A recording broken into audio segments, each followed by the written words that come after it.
Should I go on the page?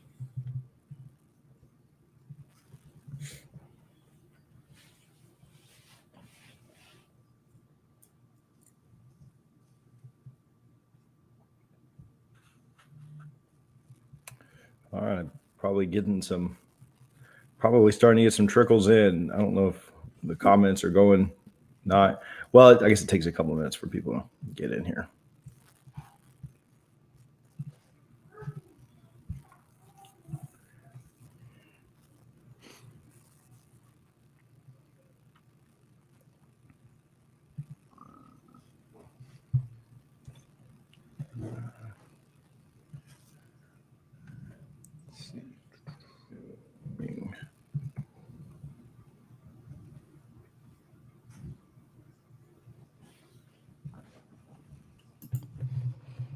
We got a few. 2 comments. All right. What's up, Ted? What's up, Jeremy? How we doing?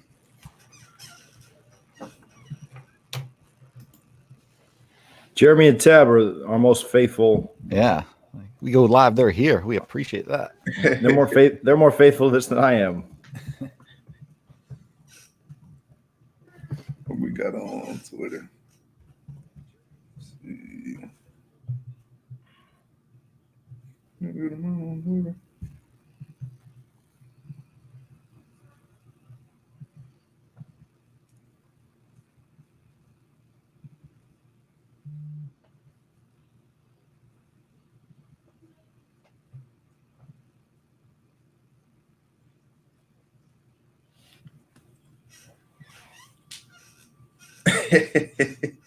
Let's see. You see Jeremy's comment? No.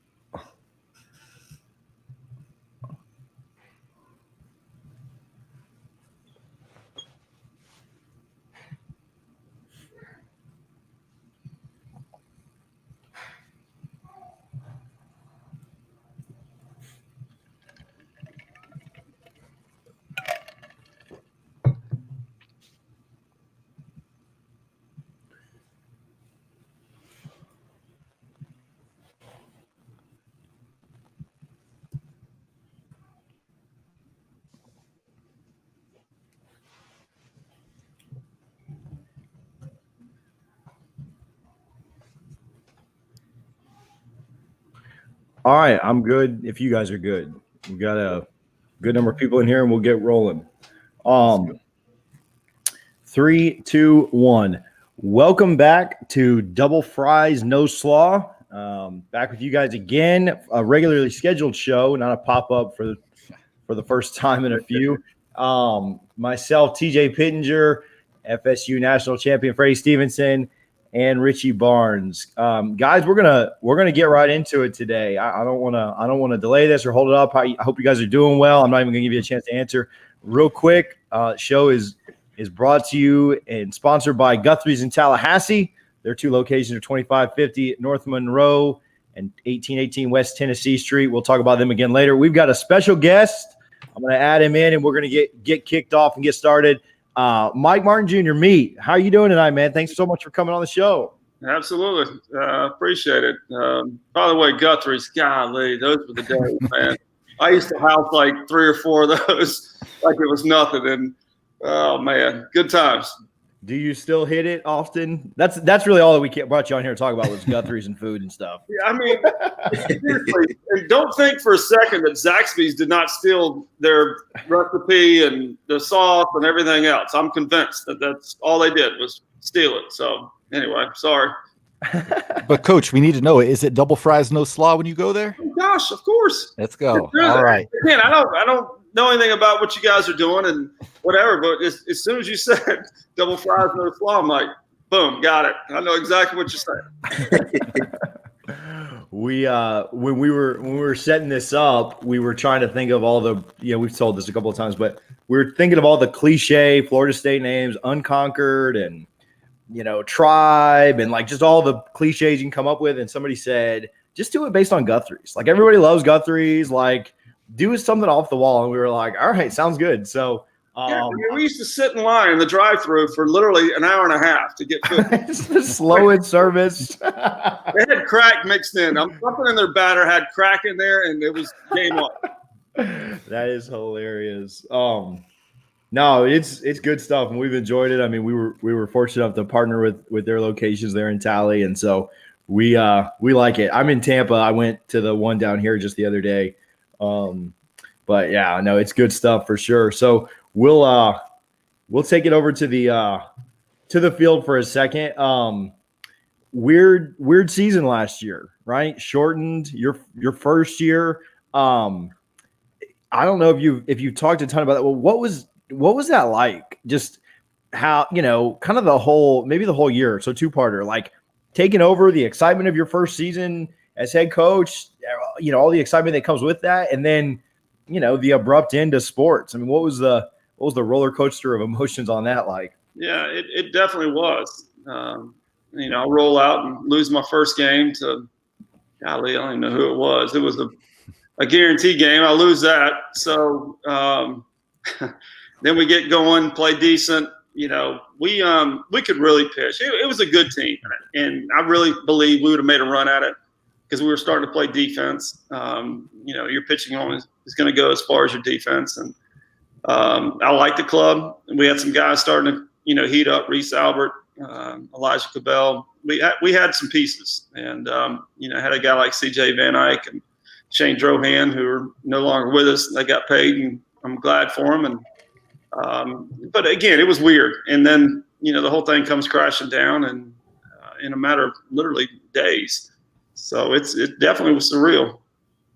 What your dad at the end of his career really struggled with UF and playing the Gators. How did it feel to end their season with a loss? Was that a fun win? And we can at least look back on that one. With all the stuff that happened, you're like, well, gosh, well, the last game played at McKeithen Stadium was a loss to the Noles.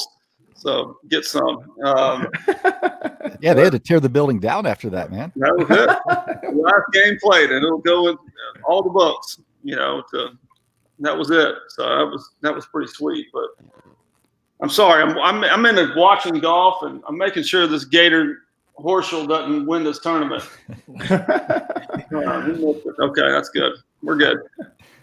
Yes. So Coach, talk about, just obviously you played for your father, you coached under him for so many years, and then you take over for him. There's a lot of pressure just in the name alone, but obviously you have a different, vision to some extent of how you want to run the program. So how difficult was that in the transition to try and sell your new vision, building upon what your father built the past, 4+ decades? Yeah, it wasn't easy. That's for sure. You can't ask a 75-year-old to go sit and watch games from dead of summer from 8 in the morning till 10 at night. So the kids these days, they want that. They want the head coach. It's all about the the love and the stuff like that. Bricks and sticks. The facilities, yeah, it matters, but they want that relationship. And again, you can't ask. I mean, if we had a situation where I could get him to campus, I couldn't close the deal, I bring him in. Yeah, he'd close it. But as long as mom and dad were there, But again, things happen so fast now. The recruiting's changed, and the pace of play. I wanted to speed that up. I wanted our guys to be more intimidating. I wanted them to act a certain way on the field, and I think it's going to work. Yeah, and just to piggyback off that father-son, you now have your son playing for you. I know you only had about 15 games or so, but it looked like he was considering maybe going the JUCO route, and then you ended up getting him in. And I don't know if you expect him to be as productive as he was right away. It looks like he led second on the team with a 41 on-base percentage and a 2020 collegiate baseball freshman All-American. Did you see that coming, or were you surprised that yourself as his father with his personal growth he made in a short period of time? Yeah, the problem was I never got to see him play, when their season's going on, and, I just never got to see him play. So, he would come out when their fall season was over. He'd come out and work out with us. And, I kept watching him. I'm like, dang, man, he's pretty good. And he could put together an at-bat and, hang in there. And his swing and miss rate was the lowest on the club. And, so I went to him. I said, hey, what do you think? And he's like, yeah, that's all I've ever wanted to do. Let's go. And, he can play. He's a good player. Yeah, and I guess what do things look like for you guys right now? Because I know typically you'd be getting ready to get geared up for the fall workouts, and you typically have the Garnet Gold game in October. Have you heard anything on if you're going to be able to hear if that'll be happening, or what's going on as far as that during the midst of this pandemic right now? Literally, I can't tell you anything. I don't know anything. Nobody knows anything. We have a big group text chat going with a bunch of coaches, and nobody knows anything. It's all based upon football, which it should be, keeping them safe, keeping everybody else away from them. It's going to go down to the wire. And, I don't know anything as far as whether we're going to be able to practice, play, work with them, anything. They're just trying to buy time to see if we can get somebody smart enough to figure it out and get a vaccine or whatever. Yeah, I know you grew up in Tallahassee. You had an opportunity to play for your dad, and now your son has an opportunity to play for you. Sometimes is that as a dad and you're a coach as well, do you find yourself conflicted? Your son makes a big play, you want to cheer, do your dad thing, but you're like, I got to chill. I'm in coach mode. Do you ever find yourself conflicted? No, I say that, Freddie. There was one time he got a big hit against Texas Tech, and I was like, right on, my man. But for the most part, I tell my coaches, I said, guys, make sure I'm not too hard on them, but because that's probably going to be the problem is I expect too much, and I want to treat them equally just like everybody else. But there's times in which, it's pretty cool. That's your son out there, balling out and, good stuff. But at the same time, I probably am a little bit harder on him than everybody else, and I shouldn't be that way. Just growing up in Tallahassee, you grew up the Florida State way. I have to ask you, my personal opinion, I'm going to go with Florida, but which rival do you hate the most? Miami. Yeah. Florida's for the boosters. Miami's personal.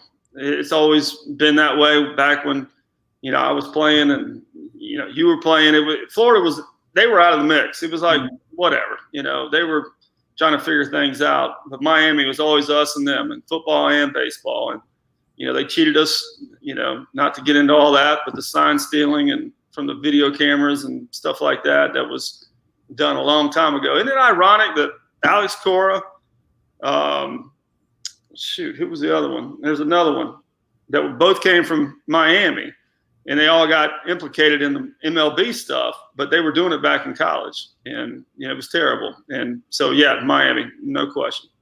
You had an opportunity to get a home run against Miami, didn't you? Yeah, I got one. How'd that feel? It was good. That was the only guy I could hit was Jay Tesmer, that little sidearm guy that, set the world on fire with saves. But, man, I used to wear him out. I couldn't wait for him to come into the game. Without a doubt. Yeah, I know a lot of guys after college, they have good careers, and you had the opportunity to go on and play in the pros. What was that transition like for you? It was weird. I like camaraderie, teamwork. It's totally different in pro ball. It's a selfish, I got to get to the big leagues, and, the guy that's playing behind you is pulling against you. And there's not a lot of camaraderie and, stuff that I believe in. And so I didn't have a real good, pro experience at all.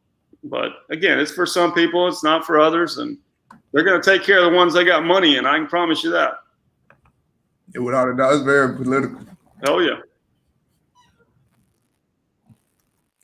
What is we grow up and we watch these teams and football and baseball and basketball and we watch all these different teams. What is your relationship like with, I know he's not been there long and also during a pandemic, but what is your relationship like with Coach Norvelli, Coach Hamilton, some of these other guys that we all idolize and we're all fans of and stuff like that? Yeah, Coach Ham and I are we've known each other for forever, and we'll sit there outside of academic committee meetings and stuff like that, and we'll chew the fat and but Coach Norvelli, I really don't know him. I've had a little bit of communication with him.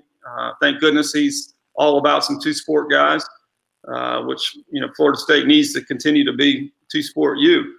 And he's all in, nice guy, driven. Everything's been good so far. Just, he asked about a couple of guys, the whole political world. And, I try to help him in regards to that. Yeah, I know you don't need much help right now, Coach. You guys are recruiting pretty well, but if you need to close, you might just want to call Ham, because what he's doing over there is pretty ridiculous right now. There's no doubt about that.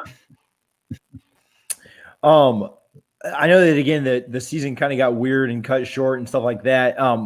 Does your – I guess I want to ask you to speak for him, but does your dad have plans to kind of like still be around? Is he enjoying being away right now? Does he want to come out and see the games, or, now that he's not there, or, what's his take on, or is he just kind of riding off in the sunset, enjoying being away?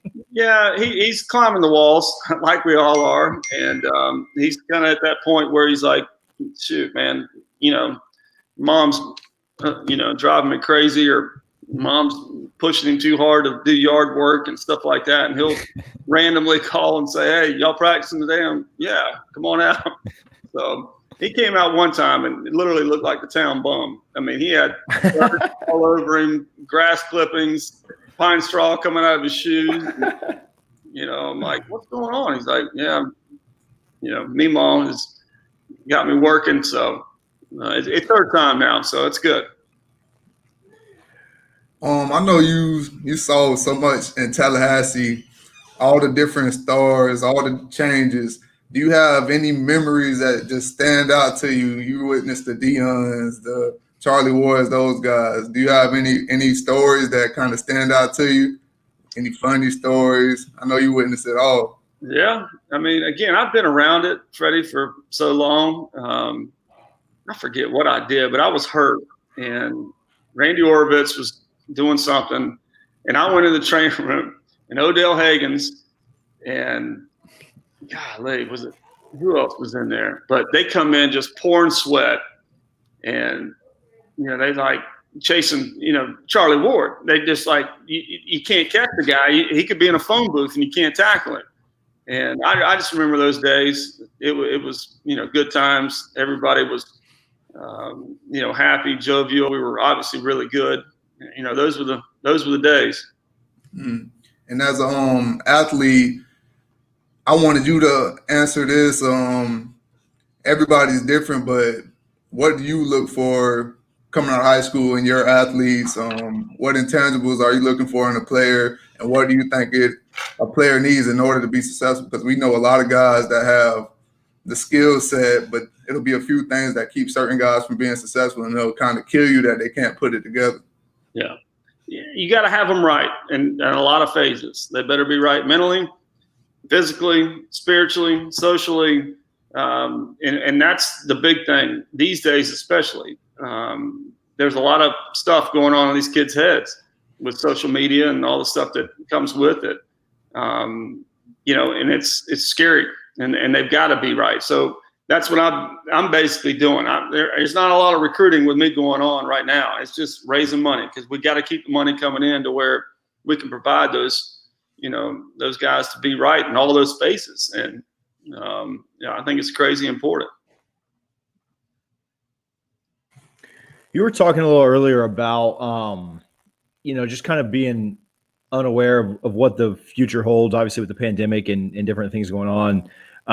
To me, it seems like football is the litmus test, right? Like if football can kind of happen all across the country, or maybe just in the South where it actually is going to happen. But if football can happen, that's kind of the linchpin, right? Like if that goes off without a hit, then I would think basketball, will happen. Less guys. We've seen the MLB have some trouble, but also have some success. So, I'm hopeful that, football goes well, first of all, so that we can watch football, but then also so that everything else can kind of start to return to normal as well. So that we have money. Yeah. Right. We need football for that, right? Yeah. That's the, leading train. We've got to have football. And it scares me that I'm all about the bubble. If guys want to play, let's go. Bubble them up and let's go. the MLB has had some hiccups because they don't bubble. And I think that's the key. And, we've had some success in some sports. NHL's fine and NBA's fine. And, I think pro football will do the same. But I think that's the key. And, yeah, it's scary. If we don't play football, I'm really worried. Coach, how do you stress to these kids the importance of, sacrificing a semester, basically? Because we saw Oklahoma, their testing rates were really good. Then they give the players a week off. 9 players come back and test positive, trace back to a party. So how important, how difficult is it to get, 18 to 22-year-olds on a Friday night they have off to say, hey, maybe hang out and hop on the Xbox or something. Don't go to the party. Don't go to that bar. Because it's, I haven't had those conversations yet, but obviously they're coming here shortly. The guys are coming back to town this week, and, hopefully we'll get school launched on Monday and basically threaten them. Say, look, if I find out that you went and did this or went and did that, then, you're in big trouble, because I don't know what else to do, but it's going to take everybody. So, Coach, I want to go back 2 years ago. You guys were kind of struggling throughout the season. The question was, is the 40-win streak in jeopardy? I think a lot of people had pretty much written it off. And then you go on that pretty magical run towards the end of the season. I want to talk specifically that LSU series. When you guys hit that walk-off, what was that like, just knowing it was going to be your dad's last super regional and to win at a venue like that, one of the best in college baseball? And when you guys were pretty heavy underdogs going in, I mean, just watching the celebration was awesome. But what was that moment like with you and your dad? And then maybe after the game in private, if you can share a little bit with us. Yeah. And again, when I worked for him, it was just work. And I regret that, but it had to be that way in order to, to keep the program moving upward. And, we rolled in and said, look, we're as good as anybody. We had played well at Georgia. By the way, that is one environment. I'd heard about it. I'd never been there, but my gosh, was that place loud. Well, we got it done, and it was, congratulations and awesome. And then, all right, who are we playing first in Omaha? And it just goes into, business mode. And I wish it wasn't that way, because, as you get older, you're like, dog, you missed the opportunity to really have a good, father-son moment, or a good, coach, assistant coach, but you got to keep pushing. Those moments are so neat. So many people, we could just be honest with what it is. You were pretty upfront with, we need football. So many people fall in love with Florida State because of football, right? Like that's the big draw. But it's so cool to watch the community rally around everyone else whenever they have a moment, right? Like I can remember being in Charlotte for the ACC championship game in 2014 and watching the women's national championship on my iPhone, right? Like on ESPN Plus or whatever they had. We all rallied around the softball team. Richie talks about that moment. I think your dad, the video of your dad saying we're going back in Baton Rouge, that got more retweets than any football video that I've ever, like people just love that stuff. And obviously we mentioned Coach Ham and the basketball team. So many great programs and stuff like on campus that people can, really rally around and enjoy and stuff like that. We mentioned some of the big names again, Hamilton and Norvelli and people like that. But who are the underrated, like either funny or just really cool, or who are the coaches that you have a good relationship with, and that you're close with that maybe aren't as well known, like the big names like Hamilton and Norvelli and those guys? Well, Sue runs the show, in case y'all didn't know. I love Sue. Yeah. Oh yeah. She's been around. She's eloquent. She people listen when she starts talking, and obviously she's done an amazing job with the women's basketball program, and Lonnie, same thing. There's a lot of coaches, and our coaches, on campus are pretty impressive. And so it's really neat to, be on a Zoom or be in a meeting with them and listen to their wisdom and their, how hard they drive and push, and because it's all in the name of, keeping this program moving upward. You kind of just spoke on it a little bit earlier, but the success you guys have had over a long period of time is impressive. And of course, you want to have that business approach, but these kids these days, it's a completely different generation. they want to have success. They want to have opportunity to win and, of course, play in the pros, but they also want to have fun in college. So how do you find that balance between being hard on them, keeping that business approach, but also making sure that these kids have fun and they're getting the most out of their college experience? Well, you treat them fairly. I tell them day one, look, you want to be treated like a man, act like a man. This is big boy baseball. This is the real world. This is how it works. We're going to teach you the right way. We're going to be caring. I'm not going to beat you up mentally. I'm not into the Bobby Knight stuff, but we're gonna do it right. And here are the rules, and if you break them, here are the consequences. Lay it out for them, and academics are important. And we've gotten a bad rap over the years for being so good athletically that people think this isn't a amazing degree. Well, it is, and now we're in the top 25, and people are starting to go, wow, okay, maybe it's not a athlete mill, and we just pump out athletes, because there's so much more to life, and I'm big on that. And I want the whole person right, and I learned that from 11. He was always into that. Look, I get more out of, instead of somebody making the big leagues, I get more out of that alumni weekend, and here comes such and such that everybody said I shouldn't take, and I molded him into a decent man, and now he's got a family, and he's living life, and that's what it's about. Without a doubt. No doubt. How I know you're crazy busy, well, in normal years, but I'm bored. That's why it was so easy to get you on here. Shout out to Harlan who helped set this up. But I know you're usually super busy, out in normal times, but do you try and keep in contact with the guys that go on and are in the league? And do you are you able to catch up with them, and are you able to follow their careers, or is it just kind of like, man, you're slammed with FSU all the time? Well, I am, and they are too. So we kind of try to lay back, if they want advice, if they want, birthdays, and, they have kids or whatever else. Yeah, I'll shoot them a text, but we try to leave them alone, as best we can, to let them do their thing, and, offer up, hey, we're going to have the guys back on this date and stuff like that. But for the most part, we kind of just let them, do their thing. Nobody that knows me is going to be very shocked by this question. But what was Jameis like around the baseball team? Obviously, he was just such a clown all the time. Where we saw him, I know Freddie played with him for a couple of years, but just a different kind of environment, not the media circus that football always was. So, like, what was he like in that setting? The best. Literally, he was.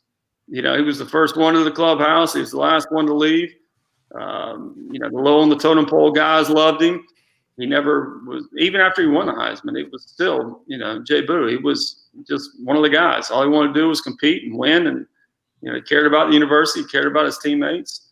And, I'll go to my grave. Like, shoot, that joker was as good as it gets. I know your dad told a story on game day back during the national title run about Jameis when he was redshirting in football and played in baseball, how he wasn't really playing, but he kind of got on the entire team. I think it was against Georgia Tech or someone. I don't remember the exact team, but said he kind of got up out of nowhere and just kind of ripped the team a new one, and they went out and won the game. And that's when he said he knew that he was going to be special. Do you remember that? And did you feel the same way that this guy's going to be special on the football field? Yeah, and special in life, just the whole makeup, everything that came with him. He knew my kids' names. He knew all the coaches' kids' names, and he would ask about them. And, the one time that I said, wow, okay, he gets it, is, he was an outfielder. I said, I want to see if he can play first base. So it had been raining, and, it was, everybody watching, of course. And I was hitting them ground balls, and it was mushy and whatever else. So most guys and this was after the Heisman, by the way. And he's over there taking ground balls at first base, doing the best he can, and goes over to his left and slides and, looked like a fool. The ball almost hit him in the face, whatever.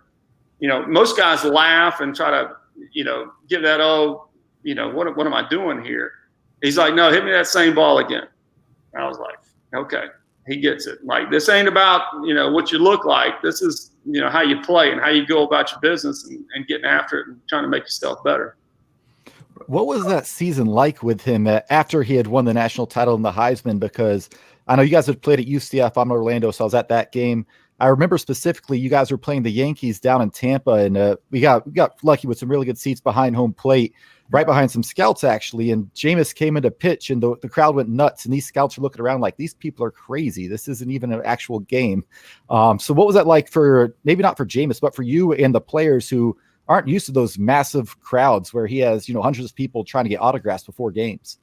That stadium was packed with garnet and gold. I was there, man. The war chant was heavy. Looked like the Yankees were the away team, man. That was like 2 days before my wedding, and I was like, I'm going. I don't care, man. I had to go to the bathroom in like the third inning, so I go back up underneath, and and I'm like, what's going on? James is walking behind me. I said, what's going on? I said, you in the game? He said, yeah, but Derek Jeter wants to say hello to me. I'm like, dang. So Derek Jeter, I walked to the bathroom, and there he is standing there. I'm like, excuse me, Mr. Jeter, I got to get in the bathroom. But yeah, I mean, it was a circus. Everywhere we went, we'd fly in on Thursday nights. We'd hit the ground, get to the hotel, and there's people everywhere wanting his autograph and paparazzi, and we had to do a lot of things to make it through that season. But again, it was special, him being around, and he made us better. And don't think for a second he couldn't pitch in the big leagues right now. I promise you that. I know it. Just seeing his approach to the game on the football field, it was second to none. Like you said, the first one there, the last one to leave. And with all his accomplishments, the thing that stood out to me, which a lot of people, they don't understand about him from the outside looking in, was he's actually quite humble. Very. So I remember after he won the Heisman, and we were coming in, he had the trophy, and before guys could even ask, he just going around, he's like, listen, this is y'all trophy. And he was passing it around to everybody, and it just stuck with everybody, from your walk-ons to anybody else. He was letting them have his trophy, and he wasn't too big for that moment. He didn't get the big head on people, didn't try to stun on the guys. He was like, listen, guys, I wouldn't be here without you guys. Y'all enjoy this. Yeah, a genuine guy. He has been, always will be. His dad's the same way, just as thankful and respectful and just all the above. And I miss him. Shoot, I shoot him a text every now and again, and of course he fires right back. He's just always been that way, and he's different, no doubt. No doubt. Not, I mean, you could speak about him specifically, or just kind of this question in general. But what does the process look like when two coaches are kind of dual recruiting, right? When you and Jimbo or when you guys and Jimbo are recruiting, or Ham and Norvelli are recruiting, or how does that work? Like in recruit, like for the fans that aren't aware, when two coaches are going after somebody. Yeah. You let them take the lead. They have to sign a football scholarship for them to play baseball. So it's one of those things where you say, look, okay, yeah, this is where we think he's going to be drafted. This is how good we think he is. You be honest and upfront and just tell him. If he's a real, dude that can help you, well, it's free for us. So tell us what you want us to do. We'll do whatever. Because 11.7 scholarships, and we get a freebie, and he's a dude. Okay, perfect. Let's do it. And Coach Norvelli, we've got a couple in the hopper right now. No, that totally makes sense. Well, cool. I'm good. I appreciate your time. We've been on here about 30 minutes. I don't want to keep you too long. Richie, Freddie, I mean, if you guys have any closing thoughts, closing questions, I appreciate all your time today, Coach. Sure. I just appreciate you taking time out today and hopping on with us. It's an honor. I saw you around campus a lot, but I never got an opportunity to speak with you. So right now it's humbling to be here with you, down-to-earth guy. And I'm looking forward to seeing more success from you guys in the future. And yeah. Yeah. Again, Coach, thanks for coming on. I have one last question. I haven't been up there yet, but how nice is that redone Seminole golf course? And when you and your dad go play, who gets the best of who? Well, I got him now. I mean, he is 76. The problem is my son, TJ, can wear us both out. So we went out and played the other day, and, man, is that a great track. Amazing job they did on it. It's, for us average golfers, they can move the tees and do whatever and play it that way. But if you want to see where the big boys play, good luck, because that thing is nasty. They take those tees way back. But Trey Jones and his group did it. Obviously, Jack Nicklaus did an amazing job transforming it. It looks totally different, and it's a championship course. Awesome. I got to give a major shout out to Josh Dell, a Polk County guy that was up at Florida State doing this thing. Got to give a shout out to him. He went to the same high school as me, and he did his thing in college. And you got any stories about Josh, man? Take your time in it. I don't. Real quick. Yeah, I don't have anything. You said Josh Minnick? Josh Delph. Oh, Josh Delph. Oh, I got plenty. Shoot. As good as it gets. He was a salt of the earth guy, and he still is. The one thing that pops in my mind is when, we almost lost him. Did you ever hear that story? Oh, my gosh, man. We played somebody, and we're going to Miami. And, they come up to the front of the plane. They're like, Coach, Josh isn't doing good. I'm like, what's going on? 11, of course, was asleep. That's what you do when you get old. And I went back to the back, and I mean, he's pouring sweat, pale as can be. And I'm like, this ain't good. We just thought he had the flu. Come to find out, we get down there. We go to practice, send him to the hospital, the hospital. Long story short, he had meningioencephalitis, which is meningitis and encephalitis combined. And they were like, this ain't good. And let's see, we played the series. He was in the hospital the whole time. We flew him back on the plane. He was feeling better. Get back to Tallahassee, takes a turn for the worst. Get him rushing with TMH. They don't know. They can't figure it out, basically. And so they brought in the CDC and everybody. And they don't know if a mosquito got him or what, but he was in bad shape. And, worked his tail off to get it back. I mean, he was out the rest of the year. And that was pretty early that, he got sick. But, that you talk about putting together an at-bat, he could do that, man. He'd take that hit by pitch. He was a tough nut and ended up pulling through and ended up playing pro ball and got a family now and love him to death. Yeah, that's my guy. Oh, yeah. I thought you were going to say you guys he missed a plane or something when you said you almost lost him. I didn't know it was going to be that serious, but I'm glad it was a positive outcome. Yeah, it was bad. It was really touch and go for a while. Well, man, again, I appreciate you coming on. We're crossing our fingers to for football, and then obviously the rest of the sports to happen and come through. I sent Harlan a shirt like ours that he's going to bring you. So you wear that the next time you go to Guthrie's and send us a picture of the shirt when you get it. But man, thank you so much for coming on, man. We look forward to, knock on wood, getting a season this year and getting to watch you guys finish one out and beat the heck out of UF again. There you go. Exactly. Right on. We'll do it. Thanks, fellas. Thanks, buddy. Go Noles. Go Noles. Massive to get an interview like that, guys. It's like that's a ton of fun. A current active head coach at Florida State. I did not think that was going to happen this early into our career doing this. Shout out again my buddy Harlan who knows Mike and was able to get that set up for us. I sent Harlan a free shirt too for the hookup. I feel like that's the least we could do. So, wow. Any thoughts on that, man? That was a lot of fun. He's pretty cool. He's pretty down to earth. Yeah, it was nice seeing him in here because I typically see his post game press conferences. He's very direct to the point, kind of wants to get in and out. So it's cool to see him, loosen up a little bit and get a peek behind the curtain of meat right there. Yeah, I heard stories about him. And everything was good. So that's the exact vibe I was expecting when he came in. Got somebody saying double fries and let me get some extra sauce.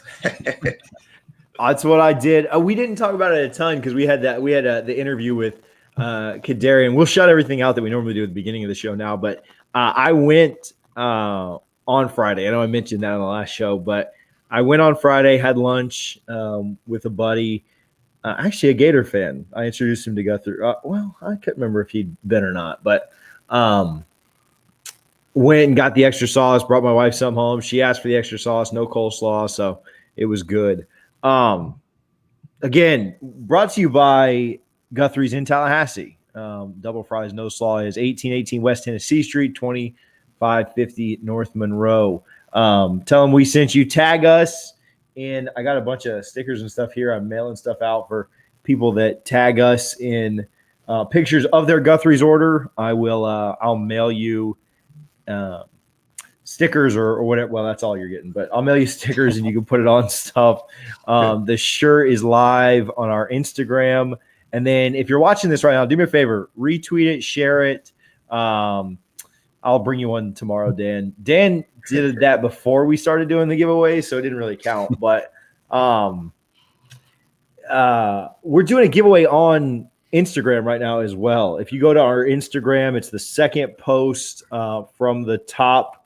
We're giving away a bunch of vintage FSU gear or a $50 gift card to get some. So go check out our Instagram, Facebook, Twitter. It's all at Double Fries Pod.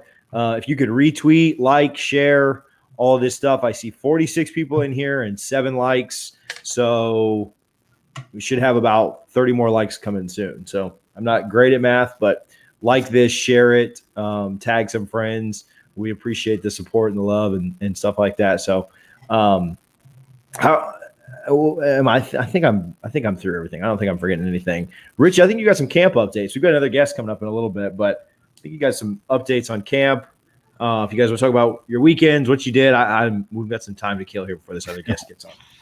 Yeah, we'll run into camp and then do some stuff afterwards. But just so last night, Saturday night, Florida State held their first scrimmage. They did it under the lights in Doak with an ACC officiating crew, so they really wanted to emulate, a real game time situation. Sounds like the defense did get the better of the offense, but that's pretty much to be expected for the first scrimmage of camp. Norvelli was very happy with the communication of the offense from him to Dillingham to the players, said the effort and the pre-snap execution was very good, which is something that should be music to Florida State's fans' ears. Everybody's lined up at least that's what they're telling us. Again, no media's allowed in here.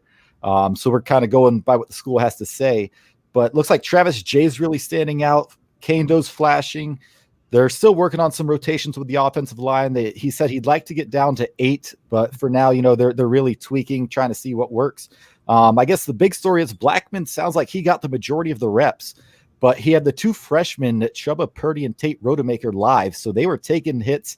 Mike Norvelli said afterwards he knows that James Blackman and Jordan Travis, he's seeing them in games at the college level doing that speed, taking those hits. And he does that with all his freshmen going back to Memphis and wanted to see them. So they had a real opportunity. Sounds like that's a position battle that's going to keep going throughout the spring. And then special teams, again, I love hearing this. It doesn't sound sexy, but he put an emphasis on special teams, said Alex Mastronamo, the Aussie kicker, he was really booting it apparently. He said he was extremely impressed with his punting. Really good stuff there. Other small notes afterwards, Adam Fuller confirmed that he wants to be on the field during games. Kenny Dillingham said he'll be up on the box where he spent his entire career. And Norvelli did say that there may be a few more players opting out. There's some consideration, Josh over on 247, hearing Warren Thompson, potentially DJ Matthews as guys that may opt out now, which shouldn't be too surprising based on this past week. But let's just go back to the start here. And Freddie, I want to get your thoughts on this since you were there recently. What's it like in camp, in the locker room before that first scrimmage, especially for some of these guys that, they may be further down the depth chart, but they say, hey, we got new coaches, new position coaches. I got a chance to skyrocket up if I come and show out under the lights in this scrimmage. You find out early that these scrimmages, no matter how well you're doing or how bad you're doing at practice, they're not like practice. These scrimmages are looked at like games, and guys can lose spots or gain spots in these scrimmages. And a lot of guys have lost jobs getting complacent because they had great practices, and then in those scrimmages, they didn't show up. A lot of these guys, they're great in practice, but we look at the scrimmage like a game. Some guys don't take that approach, and it costs them. coaches see a lot of guys all the time that are stars in practice, but when the lights are the brightest, they don't show up. And that's what these scrimmages are. That's why it was at nighttime last night. And these guys that showed up, they're giving themselves an opportunity going into this next practice to get some extra reps. So, yeah, utilize these scrimmages. Don't just look at them as a practice. It's a game. So make sure you're on your A game for them because it is going to get you a lot more opportunities. Yeah, and you mentioned it. Every preseason, especially in fall camp, we hear stories about this guy or that guy that's really showing out in practice. Then, the scrimmage comes, you don't hear much about them. That first game comes and they get on the field for maybe 4 or 5 snaps. So the scrimmage is kind of like you kind of mentioned just now. That plays a huge role because this is a real game time scenario for these players. And if they can't get it done there, anybody, Bobby Bowden used to call them PlayStation All-American, said everybody looks good in shorts and T-shirts. But when you put the pads on and the lights come on in that stadium, it's different. So it's good to hear your perspective. What was your first scrimmage like as a freshman coming in, and how'd that go, man? Yeah, I think my first scrimmage, I was on defense. I was balling when I was on defense. I was balling. I came in early, had an opportunity to get reps with ones due to the injury, and then I was mixed in with the ones and twos. But yeah, I did pretty well in the spring. At first, those first few practices though, they showed me that I was a freshman. But once I got my feet wet, I was good. Richie, you talked about potentially Thompson and Matthews opting out, which again wouldn't be super shocking at this point. How much does that hurt Florida State to lose those weapons? I know Thompson hasn't done a ton on the field, but it sounded like he was, improving this offseason. DJ is another guy that has all the talent in the world, but doesn't always show up or takes plays off, has run-ins, whatever. It's like how much does that hurt, or is that possibly a good thing? I know we're trying to be a little more positive on those guys this week, but what are your thoughts? Yeah, man, I think it'd be all speculation because we don't know how the players feel about them in the situation right now. But from a depth point, obviously it's a hit. Warren Thompson, like you mentioned, hasn't done a whole lot, but anyone who watches him, the talent's there, man. If he gets it right between the ears, he could have a monster. He could be a monster college receiver. And DJ, he's a guy that you would think his skill set fits a lot with what Coach Norvelli wants to do. But at the same time, they got a lot of younger guys. Ja'Kai Douglas, Corey Wren's going to play running back in the slot. You have other guys that are going to have opportunities. Sounds like I'm a butcher his name. Portier, the receiver we got on signing day last year, is having a big camp so far. So, these guys, it's one of those things. And I would say, again, this is a guess, but if they opt out, considering what year they are in this program, I would not expect them back at that point. Again, that's all speculation. I think you lose experience with DJ and it's a depth hit, but I do think that's a position where you can afford to lose some guys because it's a Tamari and Terry show, and he's going to open other people up on the other side of the field. So we'll see. What are your thoughts, Freddie? There are obviously guys that'll help us if they decide to play, but at these elite schools, it's a next man up approach. Of course, we would love to have them, but that gives these younger guys the opportunity to shine. And one thing I'm thinking about is if Kadarian was right about this offense, hey, we may be all right. So the younger guys, y'all should be ready, making sure your gloves strapped up, you watching film because it's going to be a lot of opportunities in this offense from what we heard the other day. So y'all make sure y'all ready. If these guys can't roll, it is what it is, but next man up. No excuses. We still got to go for it. Yeah, Kadarian had me thinking me and TJ could split out wide and we'd be out of the end zone the way he was talking, man. I'm excited to see that offense. I want to talk about that for just a second, just for the folks that that maybe missed it or weren't around. We had an interview with Kadarian Jones on Friday night. It was about a 25, 30 minute. We always say, we'll be 15 minutes, and it ends up being a lot longer. But we had maybe a 30-minute interview with Kadarian Jones. Let me not butcher his name. Played for Norvelli for 3 years at Memphis. Now coaches football, right? Coaches high school football, Richie. So still very well connected. He quoted Warren Thompson the other day, just saying that the FSU players were soft and spoon-fed, and kind of came on to tell us what he meant by that. He didn't really mean it as a shot or anything, just kind of gave his take, stood up for Norvell. Really good interview to kind of get some perspective on who Mike Norvell is, what his former players think about him. So go check that out. That's everywhere. It's the last episode that's been published on YouTube, iTunes, Spotify, one before this episode that you're listening to or watching now. And obviously it's still on Periscope and Facebook. We don't take anything down on that, but that was really, really good. The night before we did a pop-up show with Antonio Cromartie. I know a bunch of you checked that out. Again, that's everywhere: Spotify, Apple Podcasts, YouTube, Facebook, Periscope, Castbox, all of those places. And Cromartie hung out for, again, 20, 25 minutes, really good long interview with him just about the situation at Florida State, which, again, has kind of died down now, but it was really good perspective. We put out a few clips of him just kind of providing his perspective as an 11-year NFL vet and what these guys need to do, kind of put out a call to action to the players on the team. And so both of those were really, really good, not scheduled episodes that you should go check out. Mintry Patrick saying he needs some Guthries up in Atlanta. I feel like what do they have in Atlanta? I mean, I'm sure they have. I mean, I know they have Chick-fil-A, so that's kind of the big thing there. Today. Can't go on Sundays, so I'm sure they open on Sundays. I kind of wanted it again. Dan said he wanted to go get it this week. Freddie's buddy Dan Thompson said he wanted to go get it this week, and I'm like, oh man, I was running on the treadmill after having that Guthrie's, and I was burping it back up, and I was just like, man, I should have done this right before I ran, but it was great in the moment. But I'm getting too old for this. Real quick, I do want to go back for anyone who doesn't go back and listen to that Kadarian Jones interview. I just wanted to touch on what he did said. TJ pointed, hit the quote tweet. He talked about players being spoon-fed. And he came on here and clarified that. He mentioned that he doesn't think they're spoiled or entitled per se, but he says his point was players at a school like Florida State in a Power 5 conference at a national power, they don't appreciate potentially the resources they have, from nutrition to the weight room to tutors to the facilities. That Kadarian was a 2-star nobody really coming out of high school. But he committed with Justin Fuente and had a pretty good senior year under Mike Norvell, over 600 yards, 4 touchdowns.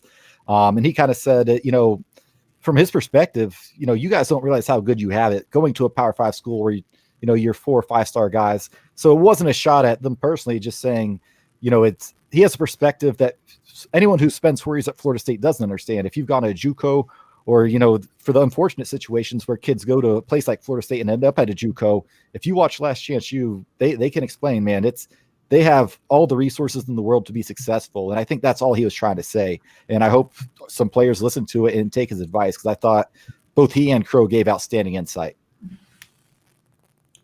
No, without a doubt. I had something to say too. Mintry Patrick was talking about Guthrie's in Atlanta. I'm in Texas, so we got a Canes. And all these guys, they try to do it, but they're not Guthrie's. They're not Guthrie's. They tried to steal the sauce from Guthrie's, and Guthrie's that's the original. You can't do it like the original. But yeah, I need some Guthrie's in my life. We were on the phone with our guy at Guthrie's, who's on the board, owns a couple of franchises, obviously, and he told us that the guys that opened up both Zaxby's and Cane's used to work at Guthrie's, and so they literally were birthed out of that. So yeah, they said we're going to go on our own. We're going to do all we have is the pretender Zaxby's and Mintry Patrick.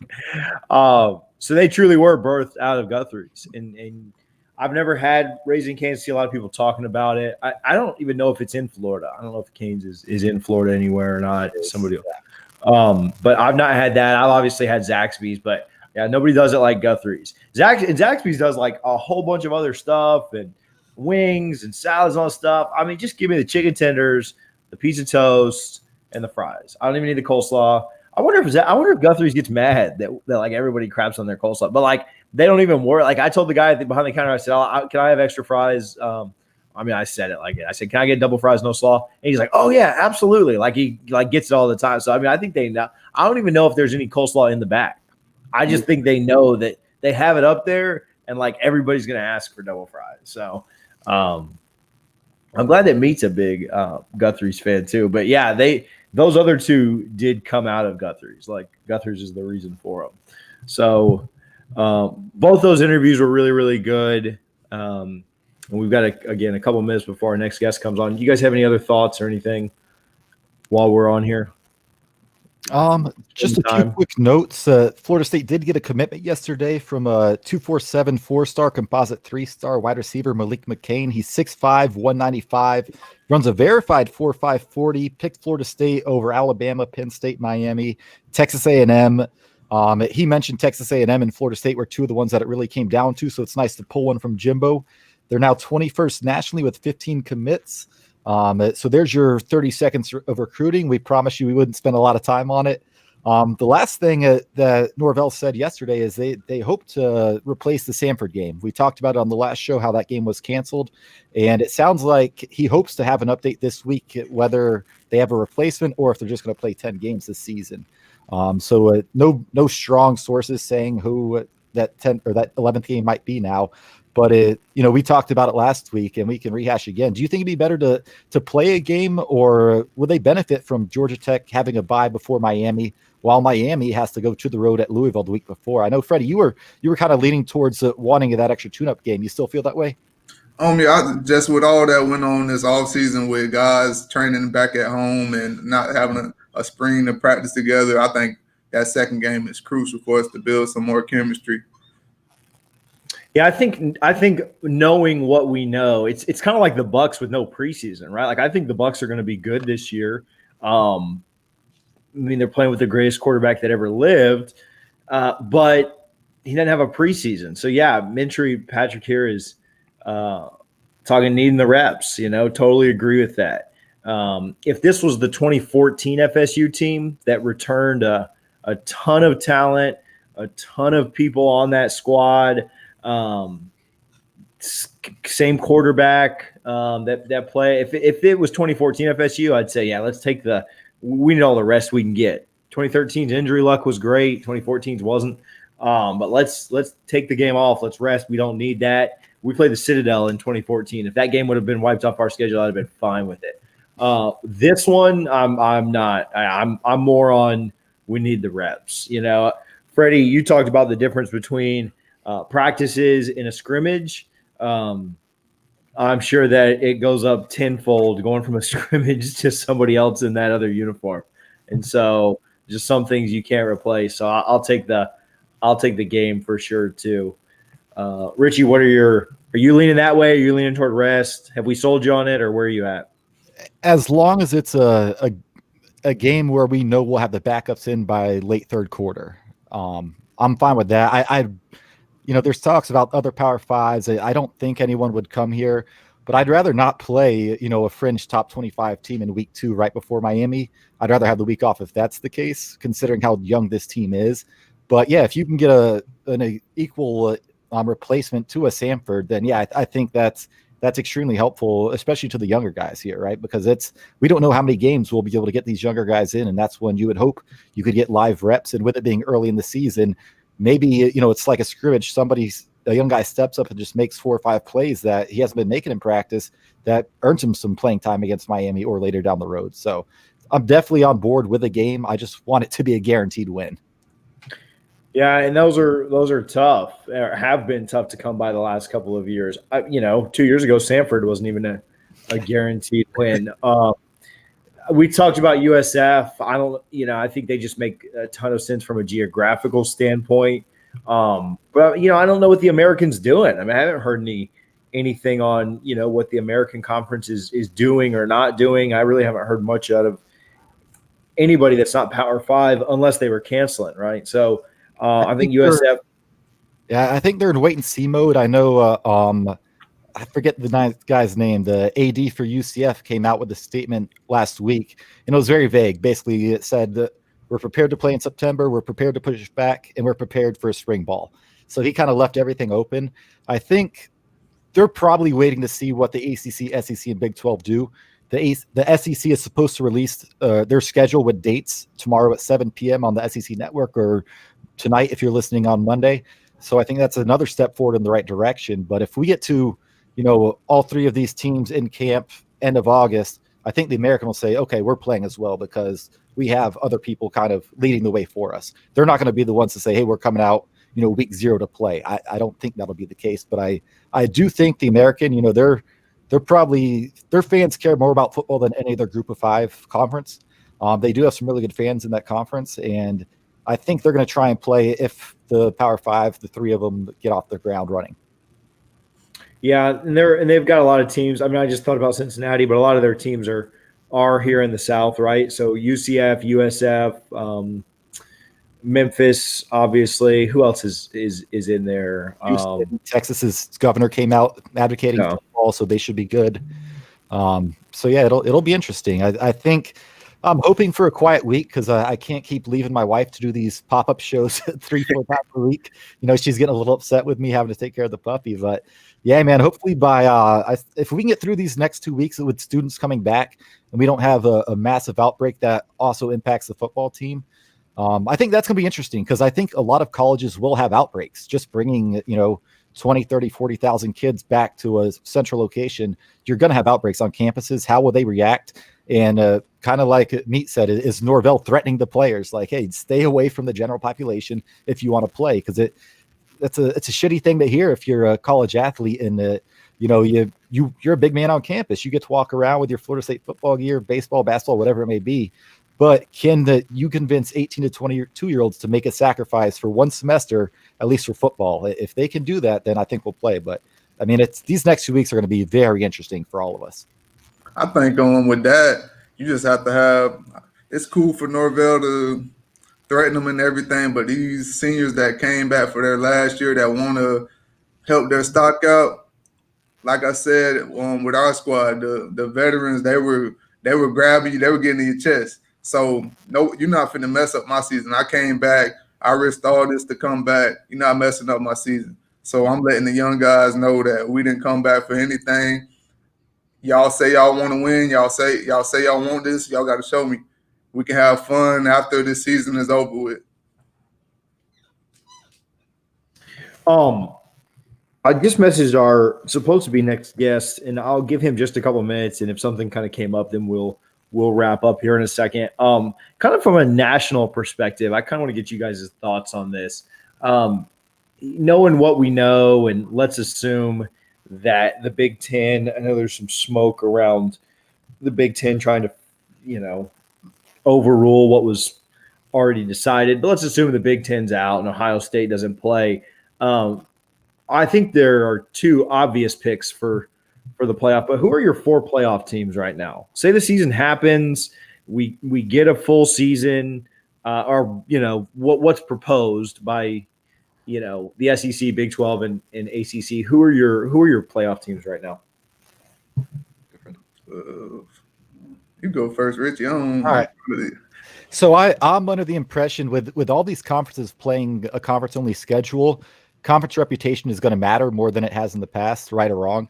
So I think the SEC gets the benefit of the doubt. So I think whoever wins the SEC and potentially whoever has the second best record gets in. So I'm going to say the SEC gets 2 teams in.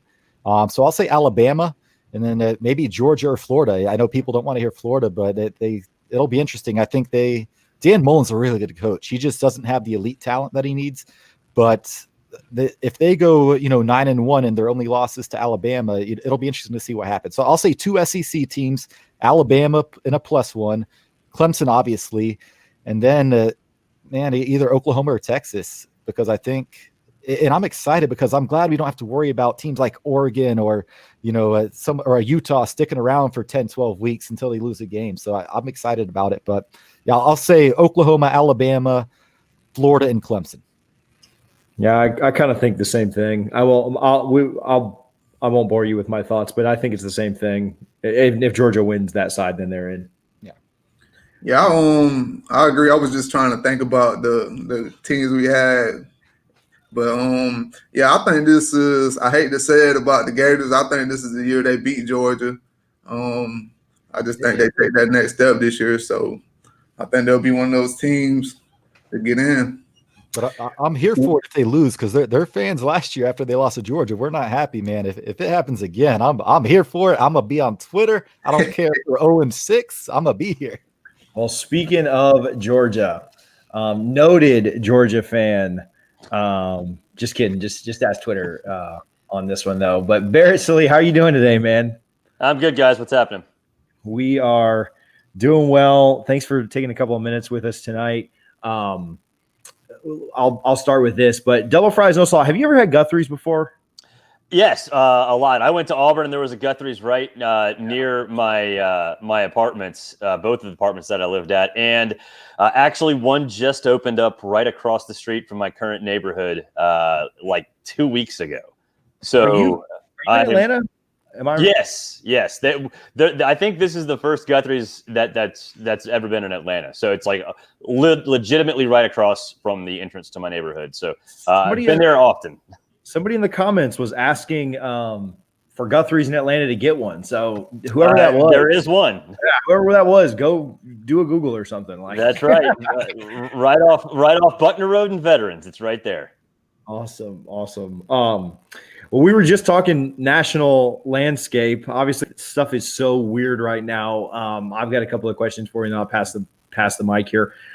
We just talked about our 4 playoff teams. Is this the year that Florida finally beats Georgia? I mean, what are your thoughts there in the SEC? And then do you kind of? I know you were backstage while we were talking about it. I mean, do you see it kind of shaking out the same way? The winner of the Big 12, Clemson, and then 2 SEC teams. Well, I mean, I think with Florida, I picked Florida to beat Georgia before the season. I think what happens with Georgia with JT Daniels is big. What the schedule looks like on Monday night when we see exactly who plays who and when. We already know the who, but we don't know the when, and that's obviously going to be really important, especially in a situation now where you have a lot of unknowns out there in terms of the playoff. It's hard to project what would happen because, especially now that Notre Dame's in the ACC, I think it's I think a little bit too premature to say, all right, look, the SEC is going to get 2 in because we don't know what the frame of reference is going to be. What if Notre Dame beats Clemson in the regular season and then Clemson wins the ACC championship? Well, both of those teams are probably going to be in. So I think it's hard to say. If I had to guess right now, yeah, I'd probably say. You get 2 SEC, 1 ACC, and 1 Big 12. It also wouldn't surprise me if there was a little bit of a curveball thrown in there. Maybe this is the year that a group of 5 team finds a way, goes undefeated where where in years past that wouldn't be enough. Now there's no frame of reference for some of these other teams out there in the playoff selection committee. So maybe a group of 5 team could get in. The smoke around the Big Ten, does the Big Ten have any chance of playing? Any of the teams in the Big Ten have any chance of playing in other conferences, independent or anything like that?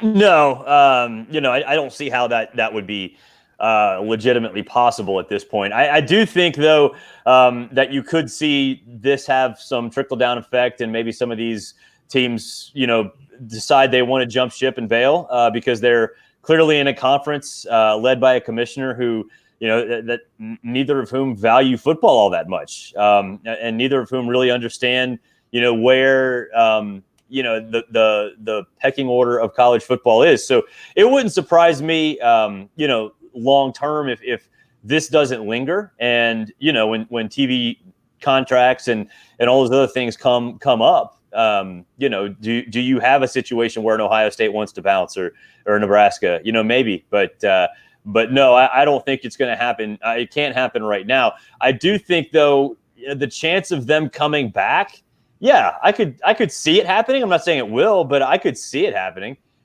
Just because right now Kevin Warren looks like he's got egg on his face. He I think vastly misread the room. I think he thought that he could build a coalition to announce.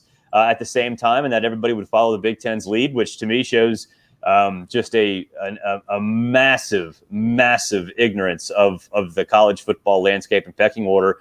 And I think that's with all the parents doing what they're doing, with what Justin Fields is doing today, with the MoveOn.org petition, I could certainly see a situation where they come back that would also ultimately cost Kevin Warren his job sooner rather than later. Richie, you're on mute. Very. So we just got finished up speaking with Mike Martin Jr., the head baseball coach here at Florida State, and he was very candid. He said he's scared to death that there's no football because of what it's going to do to other sports. So how much of an impact could that have potentially on the big if some of these other Olympic sports say, hey, we can't play without football, like, you know, we need to find a way to get this done? Like, how much of a if the conversation is that a part of right now?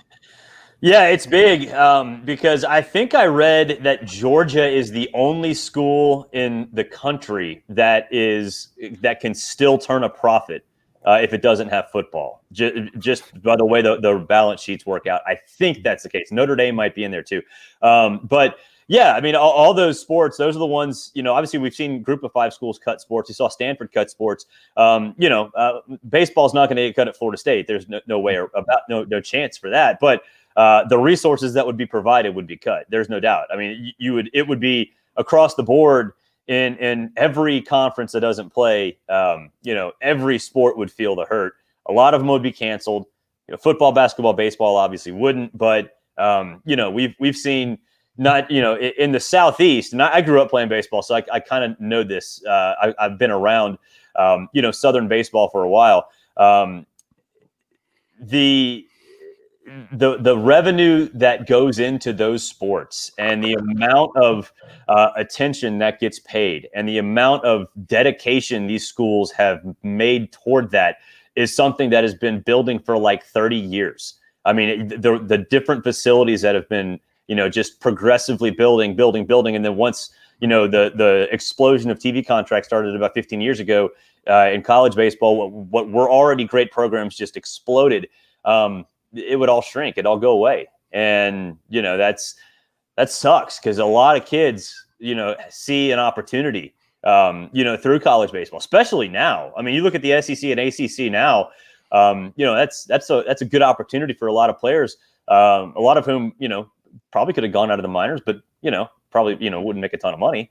So it's a shame. It would drastically change the landscape of college athletics, especially sports like baseball and others. But then think about what happens beyond that. I mean, are any kids going to really want to, go through those blood, sweat, and tears to have to pay their own way through college? I don't know. Probably not.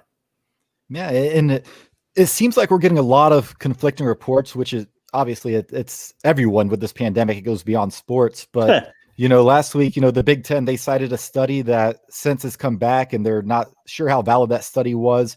Then Duke's one of their head doctors comes out and says he believes there's a safe way to play college football. Either today or last night, one of the head doctors for the NCAA says the way testing is now, we can't do it. To me, with the NCAA, it seems like they just want to separate themselves from these conferences as far as football for a liability standpoint. Yeah. How much of that do you think it is strictly liability that these school presidents and chancellors are scared to death of right now? It's liability and it's fear. Just aside, like how much of a microcosm is that of our medical industry that like, it's like going on Google when you have a headache, you're anything from fine to imminently dead and anything in between. Like that's exactly what's happening right now with all this stuff. But yeah, I think, I don't know. It's the whole pandemic thing with everything that we've gone through. It sucks that we're sitting at a point now, through all of this, that you've got this whole thing's political, and it's not like based on like Republican, Democrat. It's interpolitical within conferences and the presidencies and the ADs, and it's just everybody is at odds with each other, and it's because they're going back to information that they want to fit their narrative. And, you mentioned the Duke expert. That guy's a cardiovascular surgeon at Duke.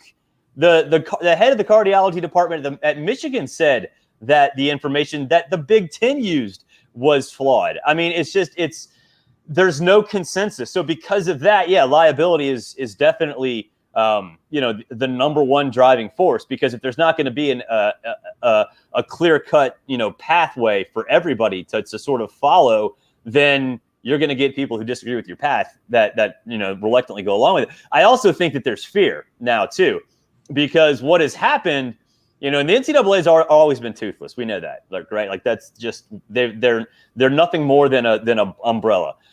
Well, you saw Mark Emmert with that video from inside the NCAA. I guess it was Thursday, where more or less it was a passive aggressive threat to all of the 6 remaining conferences. Like, y'all don't do this.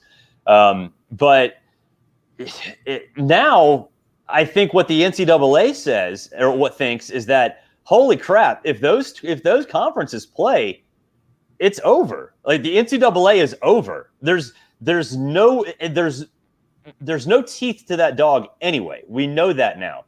But if the NCAA basically says, screw you guys, or if the conferences say, screw you guys, we're going to play anyway, then the NCAA is gone. Like, it's legitimately gone. So, it's liability, yeah. And I think now it's also evolved into fear and paranoia that, the NCAA still existing could be could disappear sooner rather than later.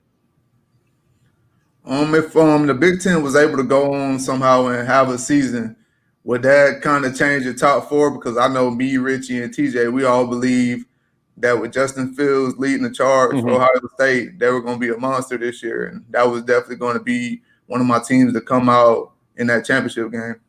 Yeah, I was going to pick Ohio State to win the national championship, before all of this stuff happened. And, honestly, with all of the stuff that had happened in the offseason before the Big Ten canceled, I was more apt to pick Ohio State just because, all the weapons they had. And I'm not the biggest returning starters guy, but if you have, 15 practices and that's it, then you trust the talent, you trust the guys who you have returning, and Ohio State's got them. So, yeah, I would have gone with Ohio State. I don't necessarily think that anything else would change. Like, I kind of thought that maybe Oregon could sneak in somehow. And once the Pac-12 went Pac-12 only before canceling altogether, I thought, all right, well, maybe that'll help Oregon more than anything else, because, there'd be no point, no frame of reference where committee members can look at them and say, yeah, you guys can't match up, because, there's just like the old American and National League. So I would have picked Ohio State to go in. I would probably been more apt to go with Oregon over a Big 12 team, just because I do think with that offensive line and defensive line, I thought they could do some good things. So I know we've talked a lot nationally, but we do focus here on Florida State a little bit. So what are your thoughts, on maybe even like pre-pandemic and now post-pandemic, if that's maybe post-pandemic or mid-pandemic, if that's changed it? But what are your thoughts on Mike Norvelli in Tallahassee? What is your outlook there? And again, maybe what were you thinking before the pandemic, and then how has that maybe adjusted a little bit? So I like Mike Norvell a lot. I think from an X's and O's standpoint, and from a scheme standpoint, and what he can do with players, and the way he recruits and the way he uses players, Florida State couldn't have asked for anybody better, from that perspective. The problem was program management. And right now, it does not look like it's being managed very well. And I know Florida State fans probably hate to hear about problems managing programs after what Willie Taggart did. But, with all that's going on, it's like you kind of want to shake him a little bit and be like, yo, Mike, like, this is, A, you shouldn't be doing this. But B, you really shouldn't be doing this to this specific fan base, because they've already had enough of all this crap. So, I'm not – that part's disappointing. I still think that, he's going to be able to recruit. He's going to be able to find talent. He's going to be able to win. But the program management part, the lack of communication, all this other stuff, the off the field crap that's happened, to me, that's concerning. It really is, especially considering it's the players that are the ones voicing these concerns. Going to the other side of the state, the rival, you picked UF to beat Georgia before the season. Are they are they? Let me try and phrase it. Is Alabama still the top dog, and how close is Florida to that just elite tier? Because they've been really good for a little while, but have they taken that step yet? No, in reality, I think Alabama might have taken a step back. And full disclosure, I picked Alabama to go undefeated and win the SEC and make the playoff. But that was just because I think there are two elite teams in the country: Clemson and Ohio State. Now that Ohio State's gone, I think it's only Clemson. But with Florida, I think they're a flawed team. That they have, I think, some growing up to do. I think the offensive line, is better than people give it credit for. Defensively, they need some help, and obviously don't have a ton of experience, which is going to be a big problem. But I think with Florida, they might be one of those teams that, maybe they go 11-1 in a normal season. Make the playoff if they win the SEC championship game, but not good enough to win it.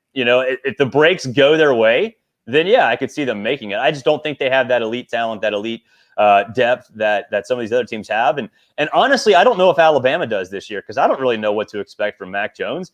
The whole secondary is gone. It just, Alabama, I think, is the best team in the SEC, but I don't think it's a team that is national championship caliber, because I do think there are, a few too many questions to just sort of etch them in ink as being, the cream of the crop in the sport. We'll go all the way around the state then. What are your thoughts on Manny Diaz and Miami down there? Did they finally put it together? I mean, they look like on paper every year they've got a really easy path, a lot of winnable games. I mean, obviously they'll be favored in every game they play this year except for the Clemson game. Mm-hmm. What are your thoughts on Miami? Quick thoughts on this year, and then Manny Diaz and that program long term. Man, I can't wait to see De'Aaron King.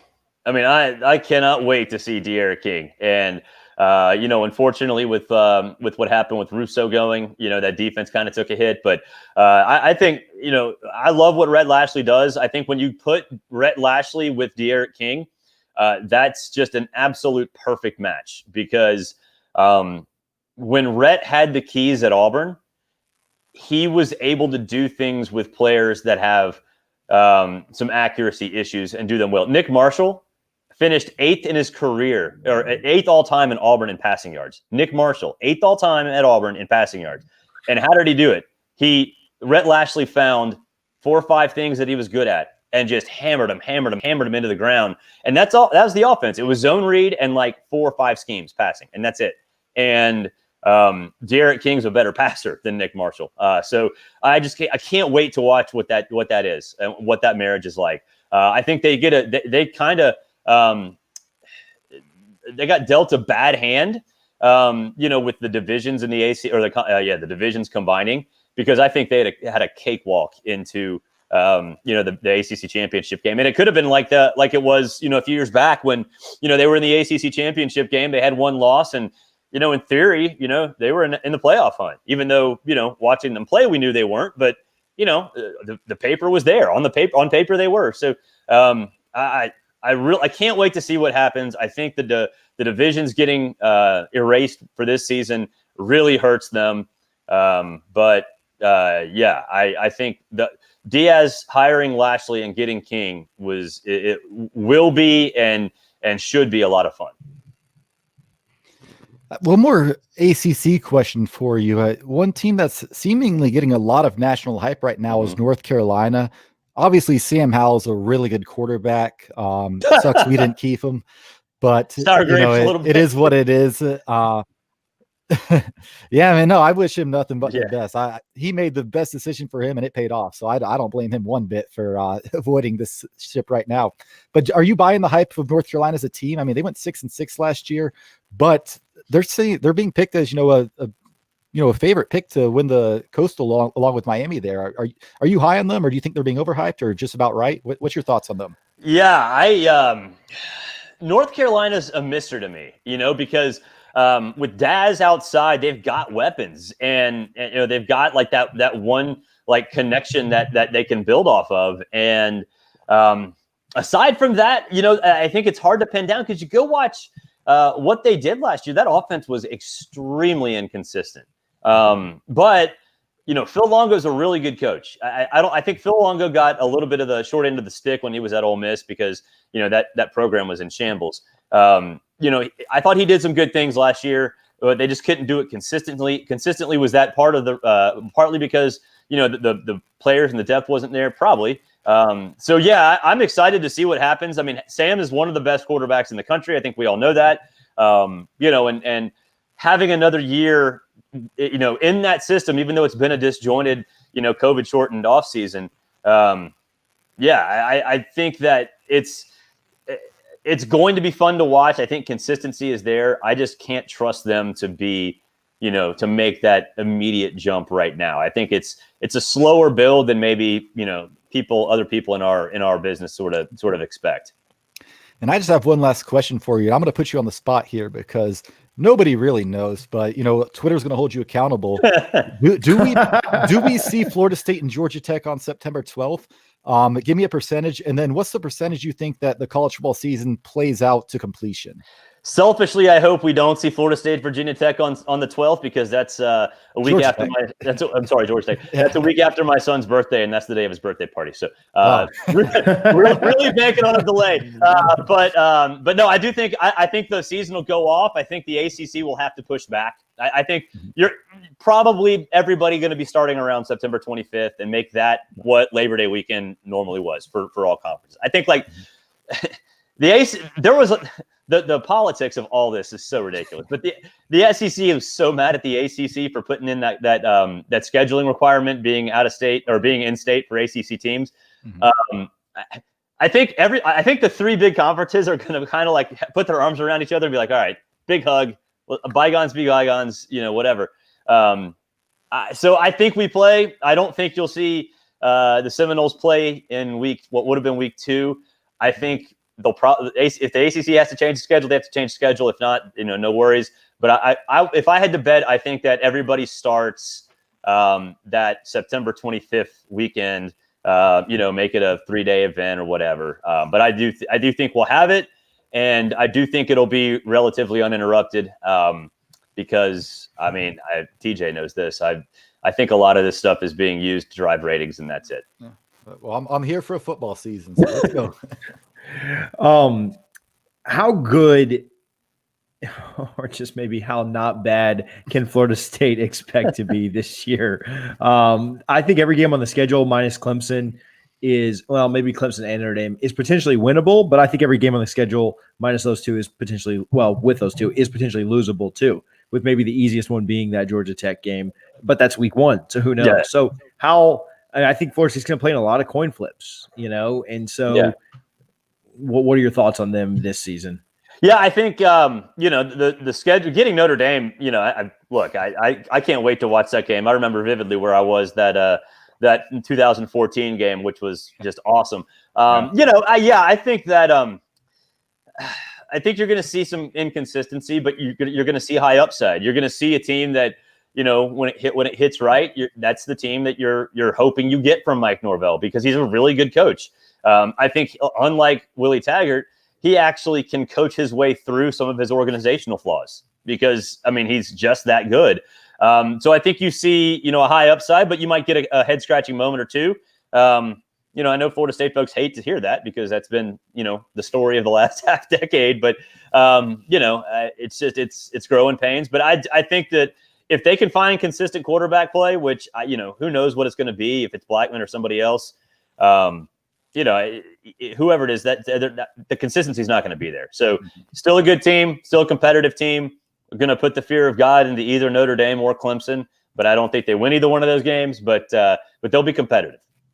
It would be nice for either one of those to not be over by halftime like they have been the last that would be helpful, into the first quarter. Yeah. Right, so playing close would be good. My last question, because me and TJ disagreed on this a few weeks ago. I don't know if you're a betting man, but what number would you need to feel comfortable taking Florida State against Clemson this year? Man. I'll tell you, I said 30.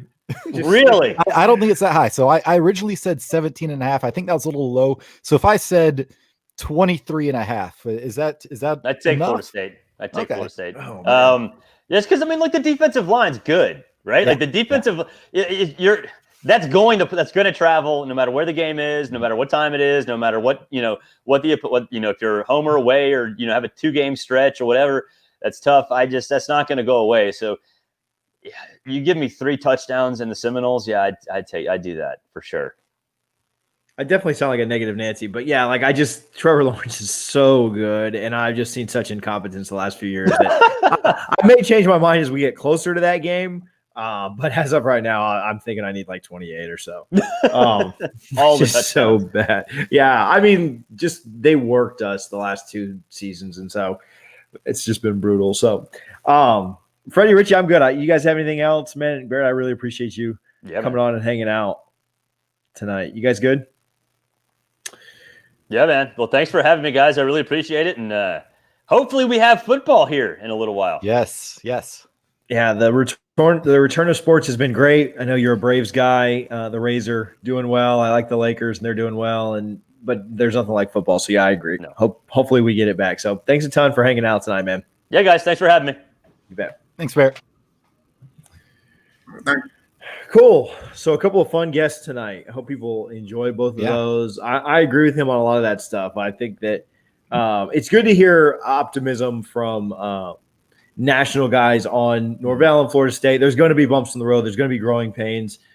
They're probably not going to go 8-3 like I predicted, but or like we all predicted. But there are going to be positives that we're going to see, and so that's when national people are saying that.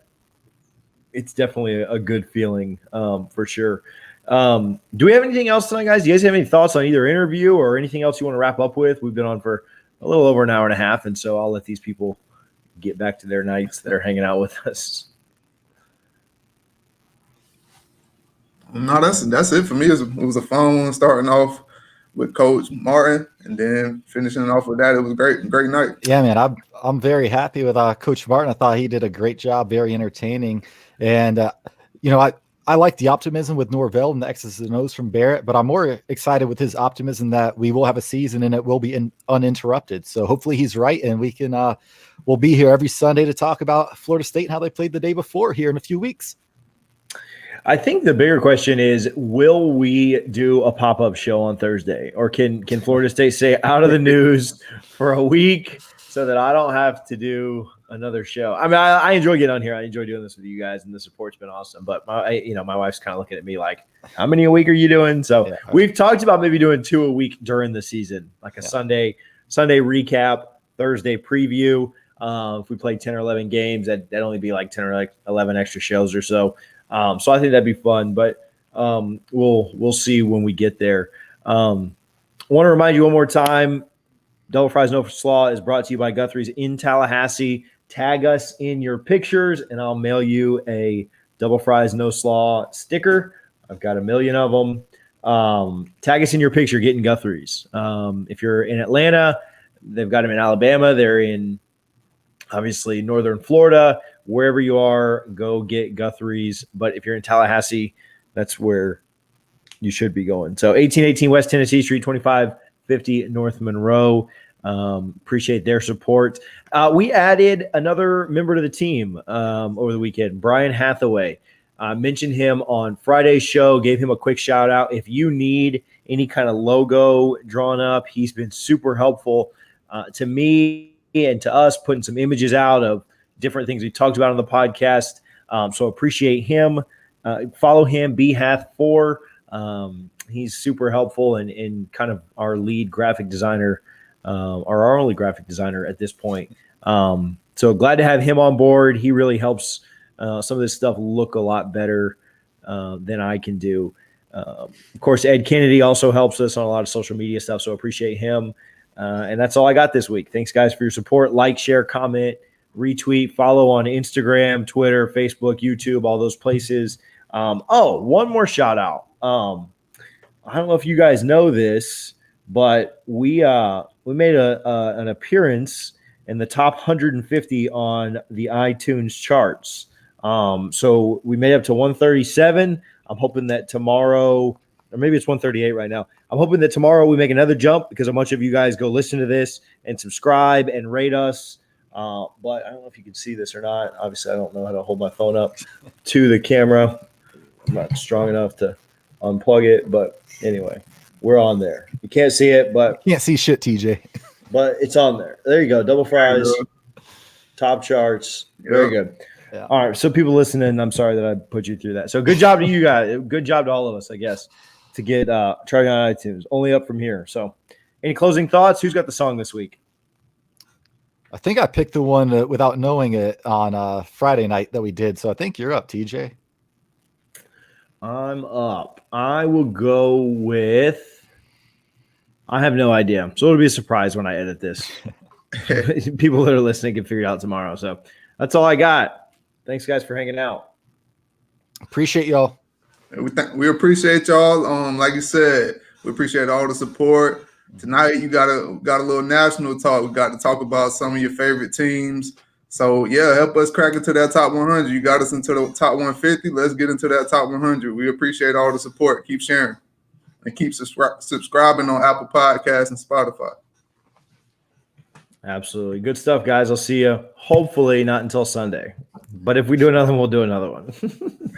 Yeah, hopefully I'll see you in a week. We'll see.